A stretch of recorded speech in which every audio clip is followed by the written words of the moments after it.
नमस्कार मुझे दीपक प्रसाद साहू पश्चिम ओडिशा जेसीबी चालक संघर संपादक आज्ञा आमर आम दीर्घ दिन है आम समस्त कलेक्टर आरडीसी के और जिते नेता मंत्री अच्छा आमर पश्चिम ओडिशा जेसीबी चालक संघर जेन दाबी माने अच्छे आम देकर आईसु तो सेटा केनसी आकार फुलफिल नहीं तो जेहेतु आज नुआ सरकार टेन तो से आम भिट पड़वा लगी कलेक्टर सार के आम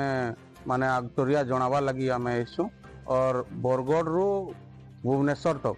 पदयात्राटे करमु बोलिक आम निर्णय नहीं आम संगठन पूरा निर्णय नहीं और से लगी आम आक्तरू कलेक्टर सार के जनावा लगी आमर दाबी होगा जनता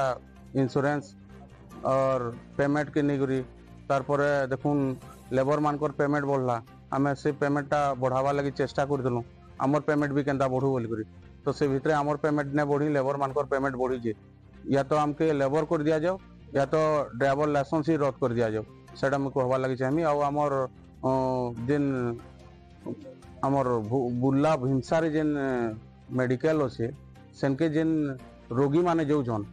गला बेले तो आज्ञा एम्बुलेंस रे जाऊन जिते बेले सेनु ताकर एक्सपायर हो जाऊे से तामने धिकारी दौन आज्ञा तो से बंदोबस्त करबे बोल सरकार के आम अनुरोध करूँ आम 50 लोग बाहरमु आज्ञा बरगढ़ रु जमुड्डा आमर